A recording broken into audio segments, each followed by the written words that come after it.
Muy buenas noches. Vamos a comenzar con lo que pasó en la tarde del martes, cuando el país fue afectado por un apagón general. Sin aviso, por supuesto, sin tormenta, sin huracán. Vamos a hacer una breve crónica y analizar las causas y consecuencias de que todo el país se quedará sin luz. Pero también vamos a ver, hacer, mejor dicho, un breve recuerdo de los más de 80 apagones generales que ha sufrido el país en las últimas 4 décadas.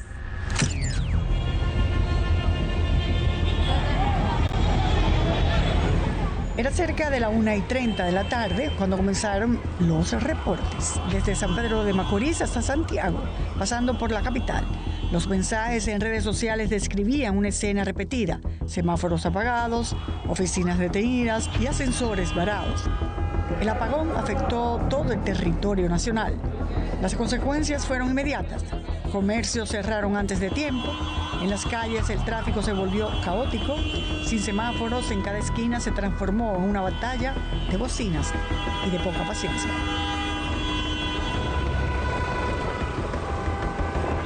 A la 1:25, las subestaciones eléctricas Paraíso e Isabela, que alimentan la línea 1 y 2 del metro de Santo Domingo, así como la del teleférico, quedaron fuera de servicio, dejando a cientos de pasajeros atrapados y obligando a evacuaciones a pie en plena tarde.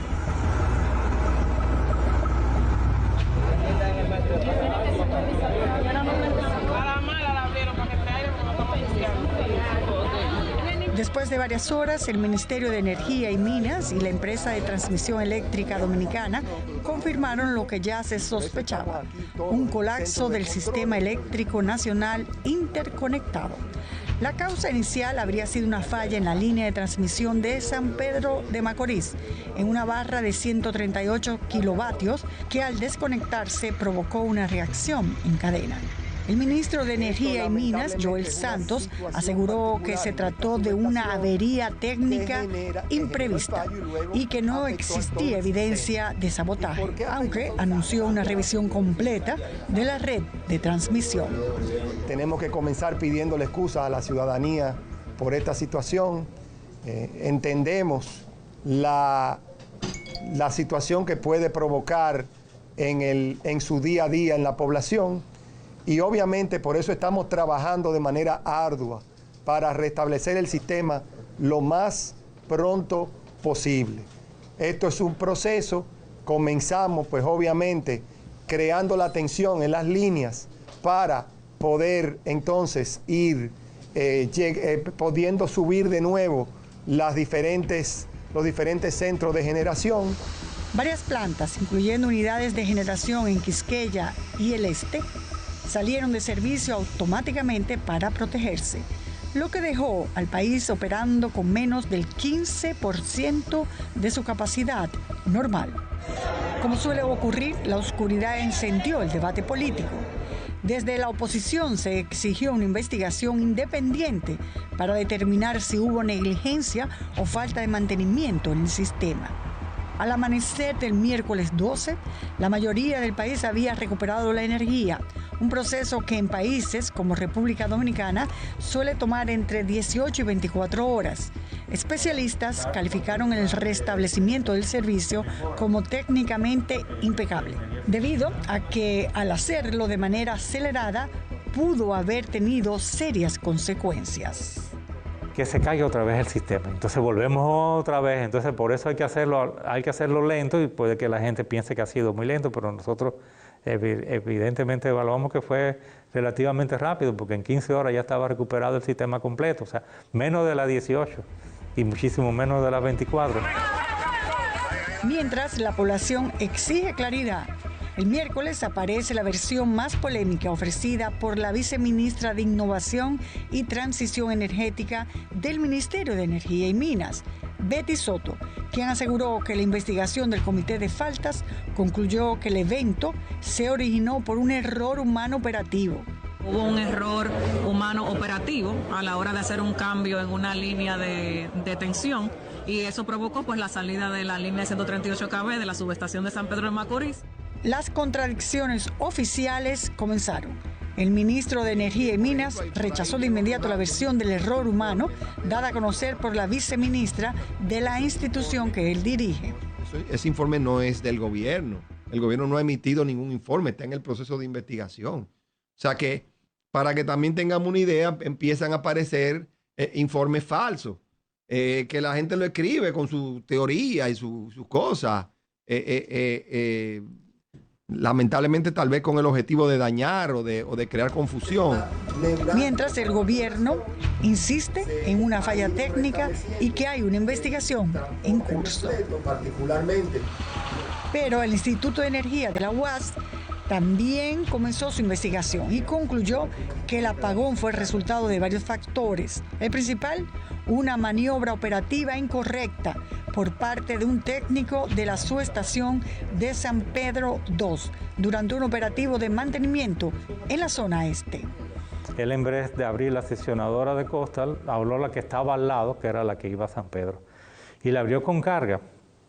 En ese momento, en la parte de abajo, o sea, de donde él abrió, se estaba transfiriendo más o menos 200 y algo, 250, 230 megavatios en ese momento, pero también estaba la energía que se transfería de San Pedro II a San Pedro I, o sea que posiblemente cuando él abrió, por ahí estaban transmitiéndose aproximadamente 500 megavatios. Lo que todavía no se ha podido determinar es por qué hubo un efecto cascada. En teoría, debió contenerse ahí. El tema es que eso provocó que se fueran también las plantas que estaban mucho más lejos y después otras simplemente perdieron tensión en la línea. Al no tener tensión en la línea, hubo un bajo voltaje primero, después perdieron tensión y se salen porque si no tengo energía en la línea, lo que hace es que se dispara la subestación. Indicó que en este apagón, la unidad 2 de Punta Catalina demostró su rol crítico en la estabilidad del servicio, porque sin su puesta en funcionamiento, el sistema energético habría colapsado más rápido y con ambas unidades en línea, ya que una estaba fuera de servicio por una avería en la caldera, probablemente el apagón no habría ocurrido. Pero este apagón no es el primero, ni probablemente será el último, que expone la vulnerabilidad estructural del sistema eléctrico dominicano. En 1988 se documentaron 9 apagones generales, marcando el inicio de una década crítica. En 1989 fue el peor año energético del país, con 12 apagones nacionales a raíz de plantas obsoletas y escasez de combustible. En 1990 se produjeron 7 apagones y al año siguiente 3. En 1993, un solo blackout vinculado a sobrecarga en la red y mal mantenimiento. En el 94, año electoral, el sistema colapsó 3 veces, con plantas fuera de servicio y protestas ciudadanas. En 1995 hubo 4 apagones, al igual que en 1996, derivados de fallas técnicas y déficits de combustible. En 1997, 2 apagones generales. En 1998 tuvimos también un blackout nacional, causado por sobrecarga en el sistema de transmisión. Cada año tuvo su blackout, hasta que llegamos al año 2004, donde fue uno de los años más críticos, con 10 apagones generales, por falta de combustible y averías en plantas térmicas. Pero si el 2004 fue crítico, el 2005 también, 5 apagones generales. En el 2007 tuvimos un respiro, solo un blackout, por fallas técnicas. En el 2009, 2 apagones nacionales, por la salida de varias plantas generadoras, dejando al país completamente a oscuras. Bueno, al principio era muy habitual varios apagones en un año, o sea, apagones generales en un año. La red de transmisión era muy débil, o sea, pero después se fue mejorando con la introducción del voltaje de 138.000 voltios y todavía ahora más recientemente el de 345, y ya es raro que ocurra un apagón general. De hecho, desde el 17 de mayo de 2015 no ocurría uno. Los apagones han dejado de ser un problema que solo afecta a países en vías de desarrollo. España, Portugal y sur de Francia han tenido su blackout. El de España fue el 28 de abril y dejó sin electricidad buena parte de España, Portugal y el sur de Francia. En Chile, el 90% de la población quedó a oscuras y sectores estratégicos como la minería fueron golpeados, mientras el gobierno decretaba un estado de emergencia. En Brasil, el 14 de octubre, vivió un apagón nacional tras un incendio en el reactor de la subestación de Paraná. En todos los casos, las investigaciones apuntaron a una combinación de fallos técnicos y fallas de protección que dispararon desconexiones automáticas.